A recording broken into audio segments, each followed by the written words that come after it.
Bonjour à tous. Merci Franck, merci à tous ceux qui permettent aujourd'hui que ce meet-up se tienne ici. C'est vraiment un plaisir pour moi d'être devant vous aujourd'hui et de vous parler donc d'Elcurator.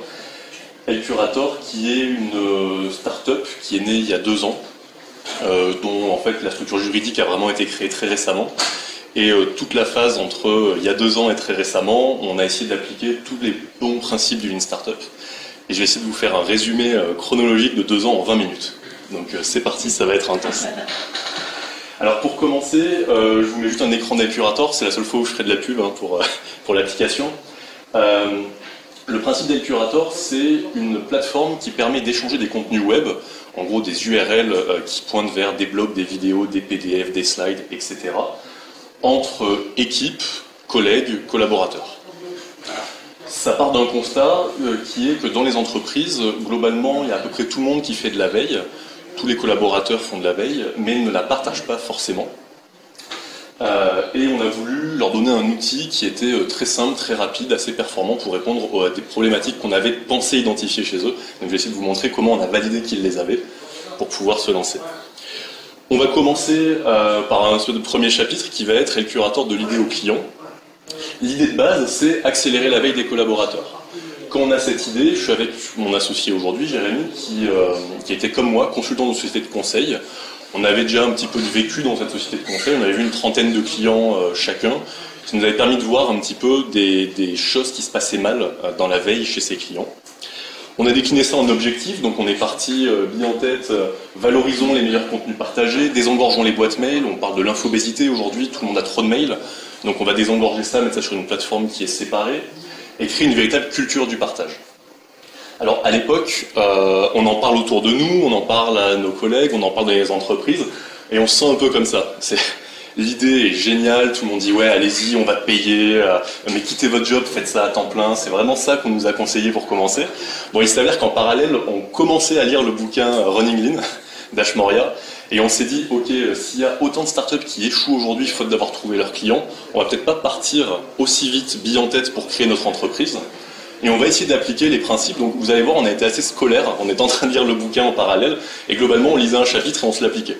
Et ça a été ça. Il y a des choses qui ont très bien marché, des choses qui ont très mal marché, et le but pour moi aujourd'hui c'est de vous parler des deux. Alors on a commencé par quoi? Tout le monde va reconnaître le Lean Canvas, pour commencer.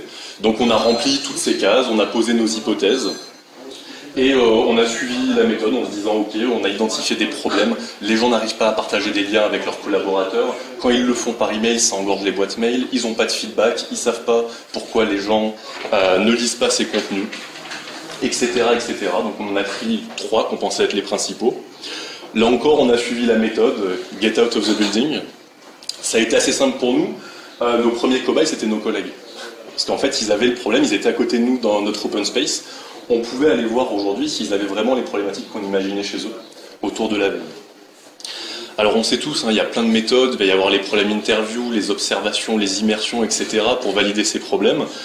Nous, ça a été vraiment de l'observation.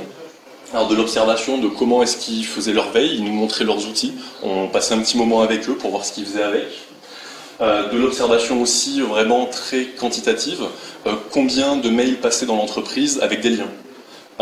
Est-ce que les nouveaux arrivants faisaient des recherches pour retrouver ces liens, etc., etc. Donc on avait de la chance, on était assis sur une mine d'or de données qu'on a pu exploiter dès le début, autour de ça.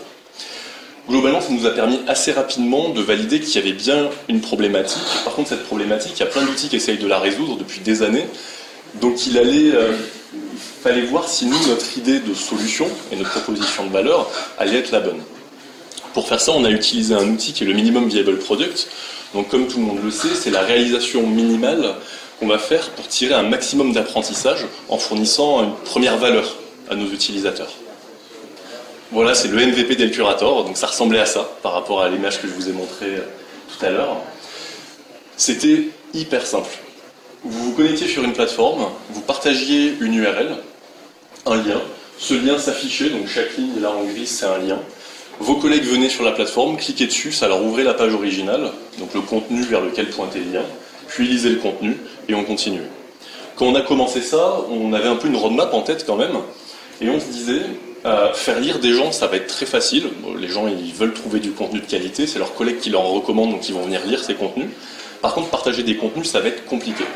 Et donc, on s'était dit qu'on allait faire des connecteurs avec Twitter, avec LinkedIn, pour pouvoir extraire automatiquement la veille de tous les collaborateurs. On était parti un peu dans un délire qui allait nous prendre 6 mois, mais on était vraiment convaincus que c'était ça qu'il fallait faire. Dans ce MVP, on avait posé des hypothèses, on a vécu ça comme une expérimentation.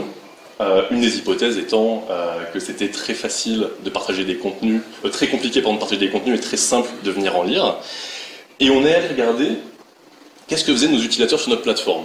Globalement, c'est un flux en 3 étapes. Ce qu'on a voulu regarder, c'est ils sont sur la liste des articles, ils ouvrent un contenu pour le lire, ils lisent leur contenu, il n'y a pas de problème. Et nous, ce qu'on voulait, c'est ensuite qu'ils reviennent sur notre liste d'articles pour aller en resélectionner un autre, puis un autre, puis un autre, puis en fait qu'ils viennent lire sur notre plateforme autant de contenu qu'ils le souhaitent. On s'est rendu compte d'une chose, c'est que quand ils ouvraient la page originale vers le nouveau contenu, globalement 68% des gens ne revenaient jamais sur notre liste. On avait créé un outil qui faisait que vos collègues lisaient un article, globalement à peu près toutes les semaines, sur cette plateforme, parmi des vingtaines et des vingtaines d'articles. Donc globalement, là on était en train de partir sur un outil qui dégradait l'expérience par rapport à ce qui existait.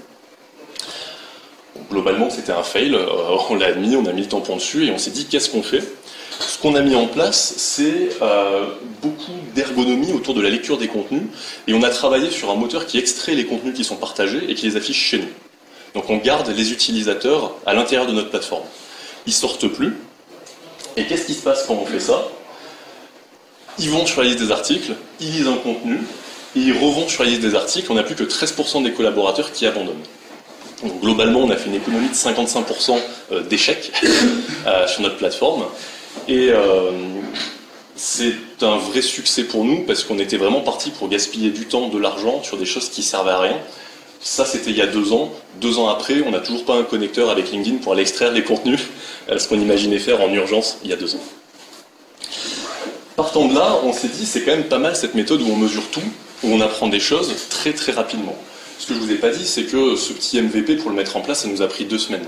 Si on était parti sur l'extraction des contenus, comme je le disais, on estimait qu'il nous fallait à peu près 2 mois pour aller jusqu'au bout. Donc en fait, en 2 semaines, on a sorti un produit sur lequel on a appris des choses et qui nous a permis ensuite de l'améliorer et de proposer des fonctionnalités supplémentaires. Du coup, on s'est dit, les mesures, c'est vraiment bien. Maintenant, on va tout mesurer. On va tout tester, on va considérer que tout ce qu'on réalise, c'est une expérimentation. Donc notre motto chez El Curator, c'est affiché dans la salle où on travaille, c'est en fait tous les membres de l'équipe disent pas « je pense que ». Je pense que c'est bien, on a des idées, on a des convictions, on les partage, mais en fait, c'est je vais mesurer que, globalement, même quand on a un désaccord sur une fonctionnalité qu'on veut mettre en place, c'est assez facile de tuer le sujet. On se regarde et on se dit, ok, c'est quoi la plus petite chose, la plus petite expérimentation qu'on va faire pour trancher? Donc c'est assez simple, finalement, d'être data-driven. Alors, quand je vous dis ça, évidemment, je vous dis pas tout, on est allé plus loin que ça, on a associé à chaque fonctionnalité réalisée une condition pour avoir le droit de la mettre en production, donc de la livrer à nos utilisateurs, c'est qu'il y ait les sondes de mesure associées. Donc en gros, on ne met rien en production si ça ne nous permet pas d'avoir des mesures et d'apprendre des choses sur notre outil. On est vraiment allé loin sur ça. En général, quand je dis ça, les gens qui ont fait ces présentations me disent « Ok, mais du coup, ça vous demande quand même des efforts sur des outils de mesure poussés, qu'est-ce que vous faites, combien de temps ça vous prend ?» La réponse va peut-être pas vous plaire si vous vous posiez la question. Globalement, ça va dépendre de l'étape où vous en êtes. Notre conviction, c'est que ça ne sert à rien de partir sur un plan de tagage avec des actions dans tous les sens, des funnels, des objectifs, etc. Quand vous lancez votre MVP, votre première version, finalement, avec Google Analytics, vous mettez le script de base, vous avez déjà vos flux d'utilisateurs, vous voyez déjà ce qu'ils font sur votre plateforme. Ça vous permet de voir déjà des failles, des fuites, on appelle ça des fuites sur notre plateforme. Les gens quittent la plateforme et ne reviennent plus. Ça suffit. Pour commencer, ça suffit. Alors, n'oubliez pas de mettre le petit truc embêtant sur les cookies. La CNIL l'impose aujourd'hui. Vous cliquez 20 fois par jour sur « J'accepte les cookies » en continuant sur ce site. Et pour aller plus loin, évidemment, mettez vos propres logs. La bonne nouvelle, c'est que la plupart des choses que vous allez mesurer, c'est des choses qui sont métiers, qui sont intimement liées à votre application. Pour reprendre l'exemple de Mapool, il nous disait tout à l'heure, il y a des recommandations qui sont faites et des commentaires qui sont faits sur les conducteurs. Bon, mais vous savez combien il y a de conducteurs, combien il y a de recommandations qui sont faites, combien de courses vous avez faites. Vous avez déjà la mesure pour savoir quel est le pourcentage de gens qui font des recommandations et aller améliorer cette fonctionnalité. Donc globalement, après, petit à petit, on peut tuner ces moteurs de métriques Nous, on allait très loin, on peut avoir des actions par jour, par heure, par mois, on peut faire des cohortes, enfin on peut faire beaucoup de choses, mais globalement, c'est quelque chose qu'on fait évoluer en permanence. Pour mener des expérimentations, on a décidé de suivre un pattern, qui est le pattern archi-classique dans le monde scientifique. Hypothèse, objectif qui va être associé à une mesure qu'on va réaliser, et finalement un apprentissage. Quand je montre ça, là aussi les gens me disent « Ouais, mais t'es gentil, on fait tout ça, on met tous des choses en production, on mesure, on apprend, c'est évident. » Ce qu'on se force à faire, nous par contre, c'est d'indiquer dans l'apprentissage quelle va être notre prochaine action, et de l'indiquer en avance de phase. En fait, on s'est rendu compte, on avait un biais quand on a commencé notre plateforme, c'est qu'on posait une hypothèse, on regardait la mesure, et puis on se mettait tous autour d'une table et on se disait « Ok, 40% des gens font ça, c'est bien, c'est pas bien, j'en apprends quoi, je garde la feature, je l'améliore, je la tue. » En fait, on savait pas, et on avait un peu du mal à décider, surtout que il y avait les développeurs qui me disaient « Mais attends, on s'est investi dedans, on va pas jeter quand même, c'est du travail qu'on a fait. » Donc on a pendant un certain temps empilé des fonctionnalités. On n'a pas eu le courage de les tuer, parce qu'en fait on avait ce pattern, on l'utilisait un peu mollement, et on tirait des conclusions du coup qui étaient molles, qui étaient bon, on verra le mois prochain, on essaiera de l'améliorer, peut-être que ça ira mieux. On n'avait pas de conclusion vraiment ferme sur ce qu'on réalisait. Aujourd'hui, ce qu'on se force à faire, c'est, avant de développer une fonctionnalité, mettre l'hypothèse qu'on cherche à valider grâce à cette fonctionnalité. Alors je parle de fonctionnalité, c'est des expérimentations évidemment au début du produit, qu'on n'avait pas encore de produit. Quel est notre objectif? Une mesure quantitative ou qualitative de l'usage attendu, et un apprentissage. Et donc avant même d'avoir mis la fonctionnalité en production, on décide de qu'est-ce qu'on fait si l'objectif est atteint, et qu'est-ce qu'on fait si l'objectif n'est pas atteint. Et ça nous permet vraiment de prendre des décisions qui sont beaucoup plus structurantes. Alors je voulais vous donner un exemple. Il y a eu un jour où on s'est dit, le mobile, pour consulter des contenus, c'est une évidence pour tout le monde, il faut qu'on fasse une application mobile. Petite équipe, pas de budget, on n'a personne pour la faire, qu'est-ce qu'on fait? Une expérimentation. On s'est dit, on va faire une toute petite appli mobile qui fait 3-4 trucs dans un coin, pas de bug, mais en tout cas qui va permettre de lire des articles, on ne pourra pas les partager, pas les filtrer, pas les rechercher, on fait rien, on fait juste une liseuse de contenu. Et on s'est dit, quand même, le mobile, ça va être très très fort. On avait regardé les stats sur Facebook, Twitter, etc. Et tout le monde disait, globalement, vos usages mobiles, ils vont être quasiment 50% supérieurs à ce que vous avez sur le web. On s'est dit, ok, qu'à cela ne tienne, on va voir si ça marche chez nous. Si ça marche chez nous, on va recruter quelqu'un pour développer l'application mobile. Si ça ne fonctionne pas, on va travailler le responsive design pour que ce soit acceptable sur mobile, mais on ne va pas faire une application dédiée sur la plateforme.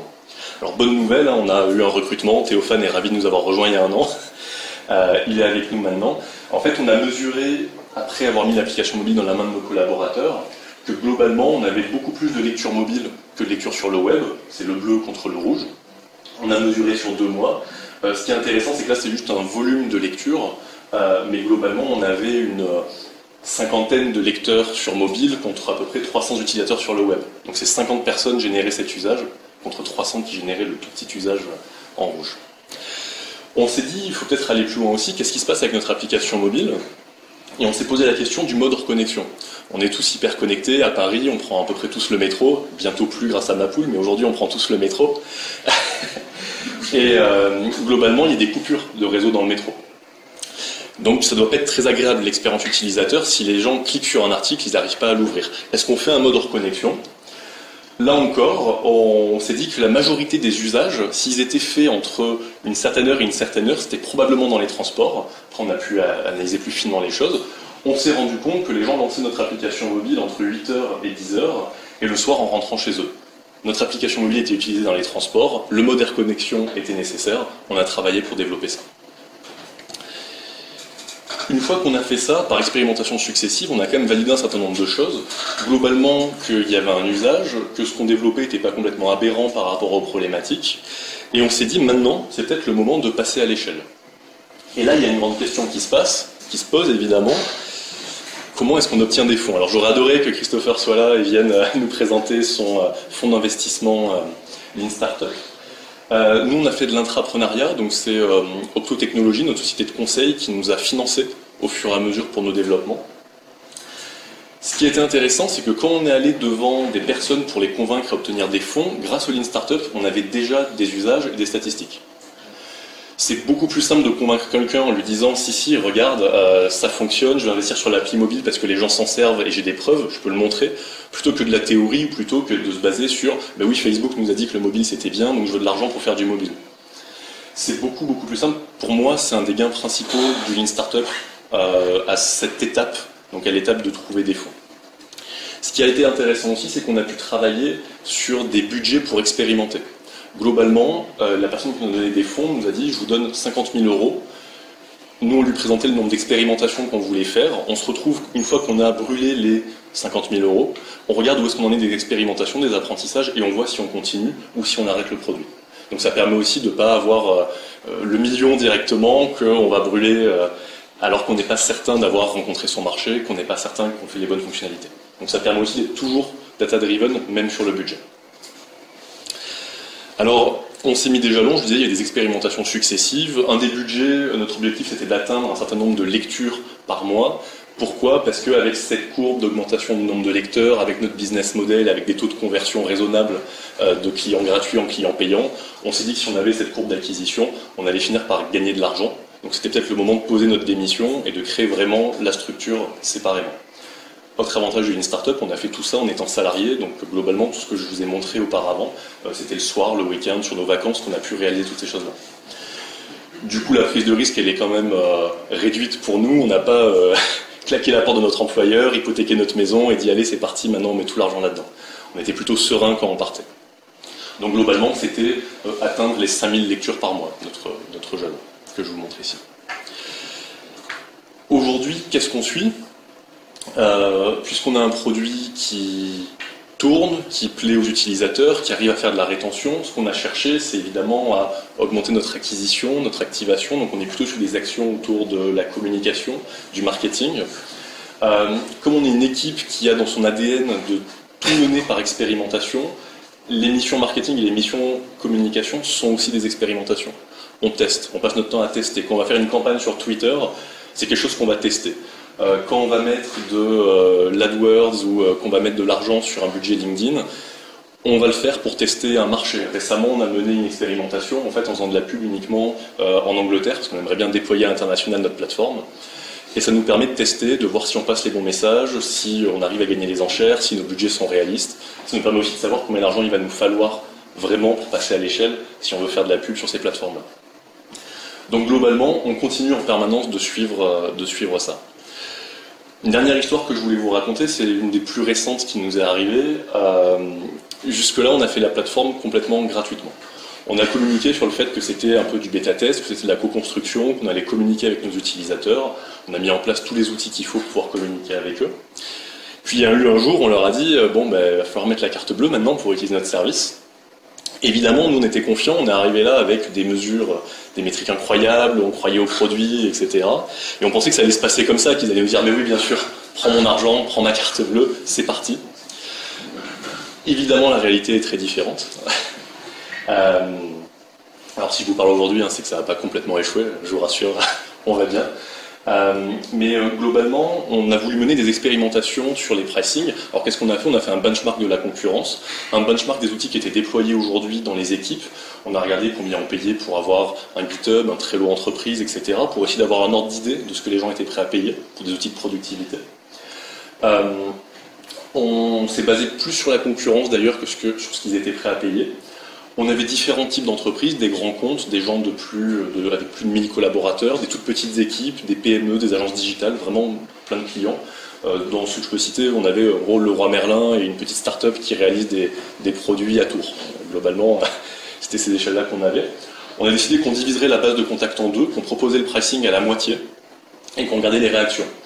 Première proposition, 0% de conversion, donc gros échec sur cette proposition de pricing, ça n'a pas du tout fonctionné. Une de nos conclusions, ça a été, une de nos questions, et aujourd'hui on n'a toujours pas la réponse, c'est comment nos concurrents arrivent à vivre avec les pricing qu'ils pratiquent, puisque nous en tout cas on a essayé, c'est complètement un échec, ces pricing-là. Du coup on a proposé, donc on a réadapté ça, et on a fait une deuxième expérimentation sur l'autre partie, on a proposé un autre pricing qui ce coup-là a marché. Par contre on a eu une très mauvaise image pour les premiers clients. On a eu l'image d'une start-up qui change de prix, donc en fait qui ne sait pas ce qu'elle fait, globalement. Qui était prêt à leur faire payer quelque chose, en gros des licences à 5 € par utilisateur par mois, pour 2 semaines après leur dire non en fait ok c'était 2. Ok mais du coup c'est quoi la vraie valeur de ce qu'on propose? Pour nous c'est un vrai échec parce que ces gens-là on n'en a quasiment récupéré aucun de ceux sur qui on a mené cette expérimentation. Alors avec le recul c'était compliqué de le faire sur une plus petite échelle, on n'aurait pas eu suffisamment de données pour apprendre, donc on est quand même content de l'avoir fait. On est content de ne pas l'avoir fait sur 100% parce que là ça aurait été un gros échec. On n'a pas vraiment de réponse. Alors on a lu plein d'histoires de startups qui ont trouvé leur pricing de plein de façons différentes. On n'a pas trouvé de réponse, donc pour ceux qui restent après, je serais ravi d'entendre aussi vos expériences là-dessus. Mais globalement, voilà, faire attention sur les expérimentations à des choses aussi sensibles que les pricing. Peut-être rallonger la période de temps sur laquelle on fait ce genre de choses.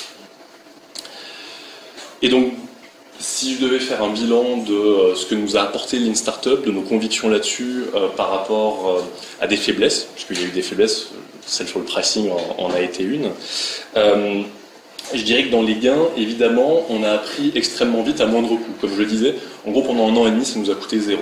Faire El Curator, développer ce produit, ça nous a coûté 0 pendant 1 an et demi. Ça nous a permis, et un peu du jour au lendemain, quand on a fait la bascule, on avait déjà des clients. Donc ça nous rapportait déjà de l'argent, sans nous avoir coûté quoi que ce soit, par du temps et de l'énergie. Et ça a un côté aussi très bénéfique pour nous, en tout cas, de garder la motivation. Faire 1 an et demi d'un projet sur des week-ends, etc., c'est assez complexe. Et du coup, quand on voit le résultat et qu'on voit que ça marche immédiatement, ou qu'on sait qu'on investit le temps au bon endroit, c'est plutôt motivant pour continuer. Ça nous a permis d'avoir des investisseurs beaucoup plus facilement. On va probablement travailler sur une levée de fonds prochainement et ça nous aide vraiment beaucoup d'avoir toutes ces statistiques aujourd'hui. Ça nous a permis aussi d'embarquer des utilisateurs dans une démarche de co-construction. Donc dès le début, on leur a posé des questions, on a échangé avec eux, on a même fait des interviews avec eux. Du coup, ils sentent qu'ils peuvent nous remonter du feedback. Ce qui fait que même si l'outil n'est pas parfait, ils savent qu'il peut évoluer et du coup, il reste. Et ils sont même prêts à payer pour le voir évoluer. Donc ça, c'est quelque chose qui est assez intéressant. Dans les faiblesses, on n'a pas trouvé la recette miracle pour le pricing et je ne sais pas ce qu'on ferait différemment aujourd'hui, donc c'est vraiment pour nous un échec. Aujourd'hui, on n'a pas réussi à apprendre là-dessus.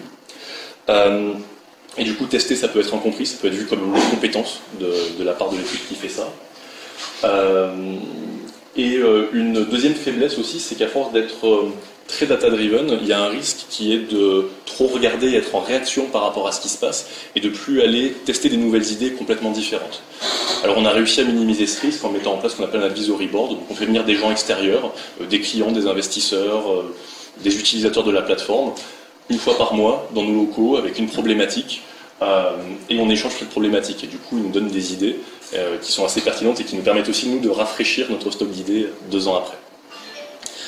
Et pour ceux qui se poseraient la question, la suite pour nous c'est la conquête du monde, donc on va tenter de se déployer aussi à l'international, continuer les efforts en France. On vient de faire 2 recrutements sur la partie communication et marketing, donc on va vraiment travailler sur l'acquisition. Aujourd'hui on est plutôt convaincu d'avoir un produit qui peut fonctionner, il nous manque juste le haut-parleur qui va nous faire entendre suffisamment loin. On va aussi travailler sur des fonctionnalités B2C, donc tout ce que je vous ai montré est très B2B. Mais toute la plateforme permet aussi de faire des choses en B2C, donc on fait des petits développements qui nous manquent et on va aller tenter ça. On voit ça comme un canal d'acquisition pour du B2B. En gros, on espère trouver plusieurs personnes d'une entreprise utilisant notre plateforme seule et leur dire si tu crées un groupe avec tes collaborateurs, ça serait vraiment génial. Et du coup, on espère pouvoir convertir de nouveaux utilisateurs comme ça. Merci. Si vous avez des questions, n'hésitez pas.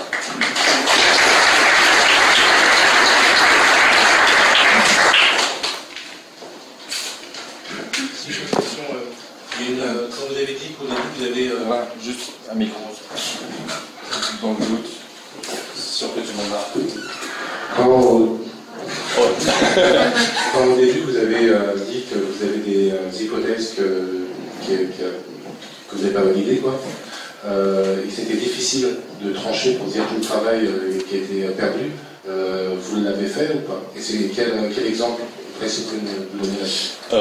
alors un exemple, on a vécu 1 an avec une fonctionnalité qui permettait d'archiver les articles. Donc vous aviez cette liste d'articles et vous pouviez dire non, celui-là m'intéresse pas, je l'archive. Je pense qu'on aimait bien cette feature, nous, l'équipe en plus qui faisait ça, donc on était globalement parmi les 10 personnes qui s'en servaient, il y avait nous, parce qu'on est très technique, habitué aux mails, enfin bref, on avait vraiment envie d'avoir cette fonctionnalité-là. Et on l'a conservée, alors personne s'en servait parce que on s'est dit c'est pas grave de la garder, c'est bon, c'est un petit bouton qui est là, c'est un petit bouton de plus. Globalement, le déclencheur pour nous, ça a été quand on a fait une refonte graphique et qu'on s'est dit non mais attends, tous les boutons ils rentrent plus. Là c'est n'importe quoi, on fait des archives, des favoris, des votes, des commentaires, d'ouverture de page originale, des partages sur les réseaux sociaux. Globalement c'est une guirlande ce qu'on est en train de faire. Donc ça a été ça notre prise de conscience où on s'est dit on est en train de garder des fonctionnalités et de complexifier l'outil. Une deuxième prise de conscience a aussi été quand nos clients ont commencé à nous dire ce qu'on aime par rapport à vos concurrents, c'est que vous êtes extrêmement simple et pourtant nous on commençait à se rapprocher dangereusement de ce à quoi ressemblaient nos concurrents. Donc ça a été un peu des électrochocs pour nous. Et cette fonctionnalité d'archivage par exemple, on a fini par la retirer. Alors après on a fait ça proprement, hein, on a vu les utilisateurs, donc bon, il y avait nous mais il y avait d'autres gens. Donc on a fait un mail à tous les utilisateurs en leur expliquant clairement pourquoi on retirait cette fonctionnalité, quelles étaient les alternatives pour eux, et qu'on était à leur disposition s'il y avait des questions. Et j'ai une deuxième question. Sur des slides, on voit qu'il y a un point au niveau de la courbe de croissance. Est-ce que le point où ça descend, ça correspond justement au point où vous avez changé? Non, c'était pas celle-ci. C'était pas celle-là? Est-ce que ça correspond avec celle-là? Ça correspond avec le fait sur le pays, non? Non, alors ça c'est vraiment un exemple. Il y a un pic, La chute. La chute, ouais. Non, en fait, c'est parce que à l'époque où j'ai fait le screenshot, là, la semaine n'était pas terminée. Je suis désolé, il est un peu confusant celui-là. Et ça, c'est qu'une seule organisation, donc je ne dirais pas quel est client, mais c'est juste une seule organisation, donc on peut vraiment regarder client par client. Du coup, ce qui est intéressant aussi, c'est qu'on peut ponctuellement leur proposer nos services pour les aider à mieux déployer. Par contre, effectivement, on ne la voit pas, il existe. Le pic descendant sur la moitié de nos clients qui nous ont dit bah non, on ne va pas payer, on va partir. On a plombé la situation. J'avais une question sur la durée de vie de votre projet Wikileaks. Vous avez montré combien de temps vous l'avez gardé et à quel moment vous avez su qu'il fallait abandonner du coup ce MVP pour passer à quelque chose de vers le produit final. On l'a fait évoluer quasiment 4 mois avant de l'abandonner complètement. Alors après, quand je dis 4 mois, c'est pas 4 mois de travailler, c'est 4 mois sur le temps qu'on avait pour le faire évoluer.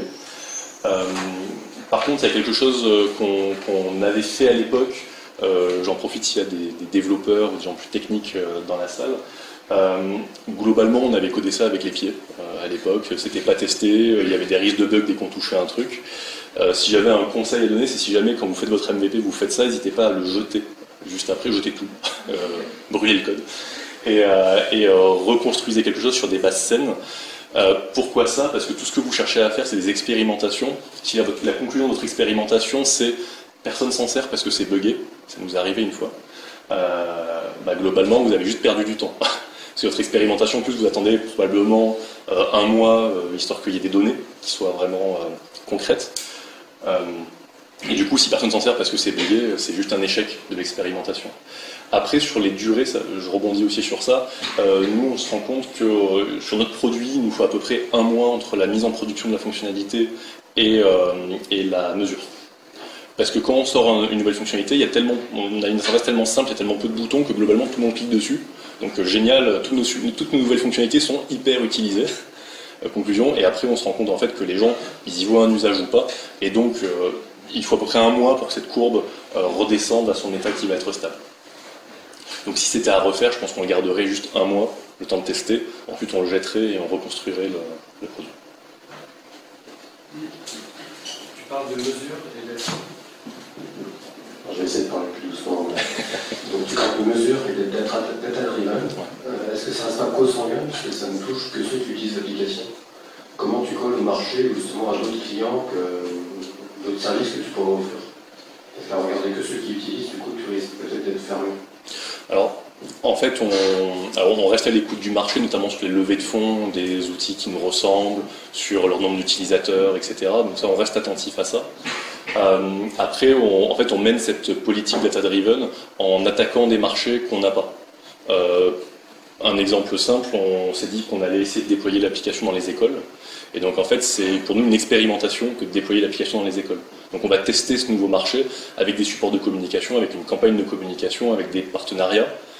Du coup, on le découvre, on se rend compte des freins, des choses qui passent pas.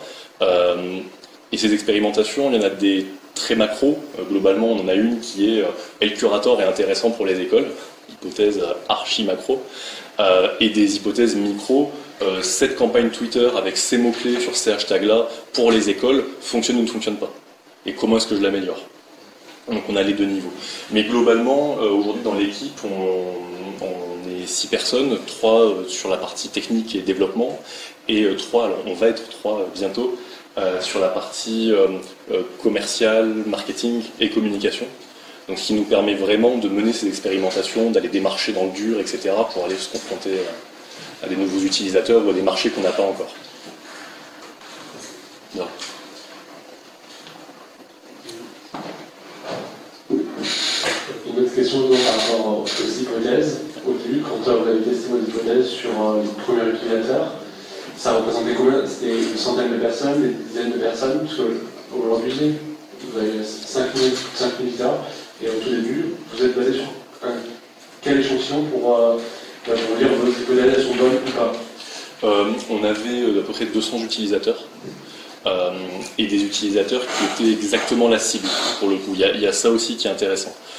C'était exactement des gens, donc quasiment dans leur fiche de poste, il y a faire de la veille et la partager à leurs collaborateurs. Donc c'était vraiment ces gens-là qui avaient un besoin, et si eux, on n'arrivait pas à les faire rester sur la plateforme et lire des contenus, globalement, ça allait être très dur pour nous de pouvoir adresser des gens où il y a un intérêt, mais bon, c'est pas aussi intimement lié au métier qu'ils font.